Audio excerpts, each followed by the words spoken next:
Hey everybody, how's it going? It's Jazzy, the video store Sasquatch here. It's a Monday morning, and we have a review for you. I went and saw Beetlejuice, directed by Tim Burton, starring Michael Keaton as Beetlejuice, Winona Ryder, Lydia Deetz, Jenna Ortega, Astrid Deetz, Monica Bellucci as Dolores, and Arthur Conte is Jeremy. Jeremy or Arthur Conte actually is his debut on this, so that's just a little. No, he was in like a little role, like a page role or something in new Game of Thrones Dragon one, but this is his official movie debut. So that's just something to look out for when you're going to see this. After returning home to Winter River, Lydia is forced to face Beetlejuice again when her daughter Astrid is tricked into entering the afterlife. Um, Very good story here. I liked if you go to the original one and you see the way the afterlife is kind of presented with the book and all that, it's all brought back into this movie, which I thought was very well done. If there's one word to describe this movie, I would choose the word fun. This movie's a lot of it, a lot of fun. The humor is very well done and it has plenty of callback to the first movie, like I was saying, and still adding to the original story. They found a clever way not. They found a clever way not to add Jeffrey Jones. For the people who, oh, I'm not going to go into what he did, but we all there is a problem with him, and he was the original dad there, so they did it very well. They handled him, and for the people who do know kind of what he did, it's enough gruesome death to where you kind of just allowed what happened happen. Um, so even though he kind of is memorialized a little bit in this movie, I would say that it's very well done and it's tastefully done and everything's done and we don't actually see him, which is a plus. The extra stars, like the extra people that came into it, like Jenna Ortega, obviously we're going to talk about her, but I'm just talking about kind of like the side characters here. Justin Theroux as Rory, hilarious, and his man bun kind of makes the character, and it kind of shows you what kind of character he's going to be just by having the man bun.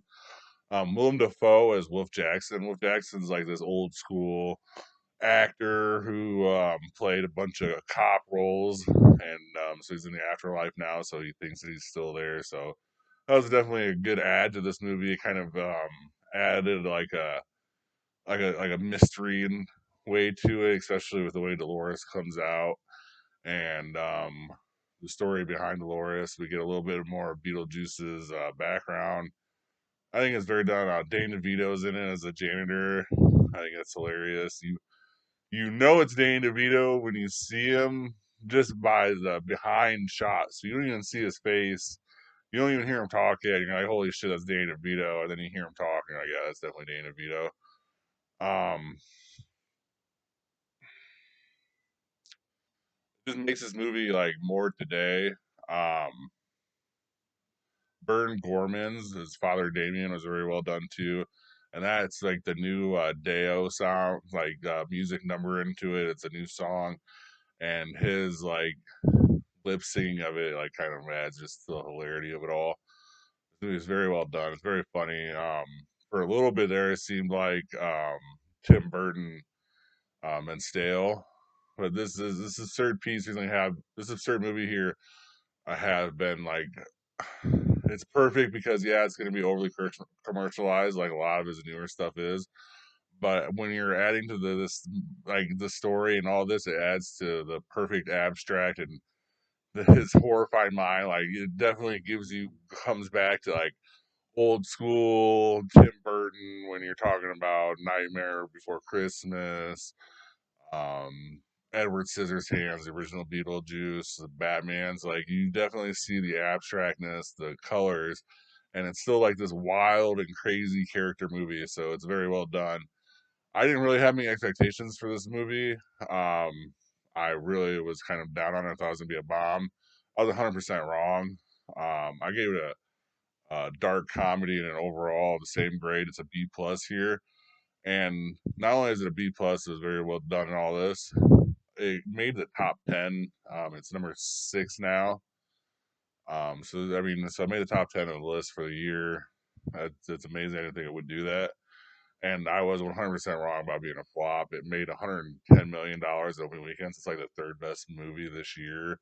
It's like the second or third only movie over 100 million, or fourth movie over 100 million. So just think about that. And I think that's a testament to Tim Burton, a testament to Jenna Ortega here, and that's what I want to talk about real quick. Is she's just outstanding as Astrid.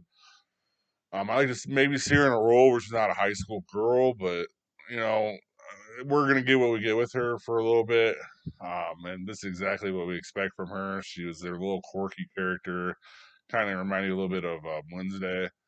The kid, like I said, that made his debut, Arthur Conti's good in it. I thought he looked familiar, but I just think all these like kids that they're around that age all look like. Michael Keaton steps it up to a whole new level of just absurdity with this take of Beetlejuice. I can only imagine the fun and shenanigans of just like walking around through this movie and seeing him just move. I mean, I know I probably couldn't take it. I'm sure a lot of the actors just watching him when you just watch him move, like he's a different person. Like he takes the bottle, he takes himself out. It's not Michael Keaton. It's Beetlejuice. That's 100% Beetlejuice, and that's very good. Winona Ryder is just ageless. I guess we can all agree on that. I mean, it's probably 35 years later. Steps right back into Lydia. Like they had, like she's been doing this for the whole time. Like they never quit making Beetlejuice movies, and then there wasn't the 35-year gap, 40-year gap, or 25-year gap, whatever the gap is. You know what I mean? So I believe it's 35 because it's been 1990 ish. So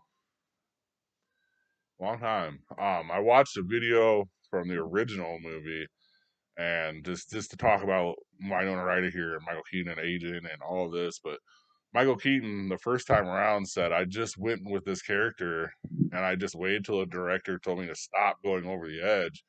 And I never found the edge because Tim Burton never made me stop, and I believe that in this movie, this is a lot of the same. Michael Keaton just kind of went, "I'm Beetlejuice. I'm gonna figure out how to do Beetlejuice."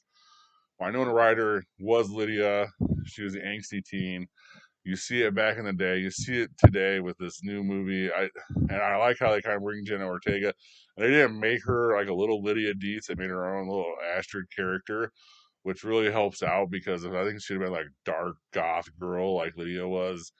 It would have been a little bit too conflicting and all that. So that's just what I want to say about that. And then Catherine O'Hara, the Delia here, Delilah here, amazing. Um, she killed it back in the day, killed it this time around. I think she just gets funnier with age. It's probably a thing where she just kind of figures it out, and we kind of like get used to her just being funny. So when we see her being funny, that's what we get. So I enjoyed the movie. I really wasn't expecting to.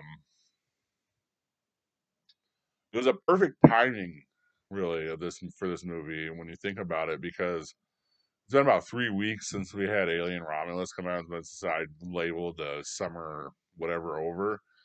So we get kind of all that rush of those movies. We definitely are way past Deadpool now. We're way past Twisters. And this movie comes out and people are ready to go see it. This is definitely an event. This is definitely something you have to go see in theaters. I strongly recommend this movie. This is, number 6 of the year. And we're talking about a year with just banger after banger. There's been really good movies this year. And I think some of the problem with last year was that stink of the early Fast and the Furious and that just being a cliffhanger. And there's a couple other duds that kind of hit. We kind of had the ultra movement of Disney Studios and all that kind of went way to the wrong way of where it should be. So now we're kind of not overcorrecting, which is good. We're kind of course correcting where we're about back to where we were before the pandemic, where we can kind of let our hair down, kind of let our humor come out a little bit more. And also, we're kind of getting more. I hate to say original because this isn't original, but original take on old movies, or we're starting to get a more of the quality of the movies that you'd expect. I expect the end of this year to have a bunch of good movies leading into the summertime of next year, just because they have to have a couple of movies just hitting and back and forth from the strike and stuff like that. So it was just great timing. I'm kind of really looking forward to it. It's been a great year of movies so far. I mean, I just saw a good preview for another good movie, so they're just gonna keep coming. I'm excited for that. What was a movie you went with lower or no expectations and was really good or blew you away completely? Comment that movie for me below. Otherwise, have a good rest of your day or night. Please like and subscribe, and thank you very much for watching. Thank you for watching. Please like and subscribe. Comment your top movie picks for Throwback Thursday in the comments section. And see you next time in the cave.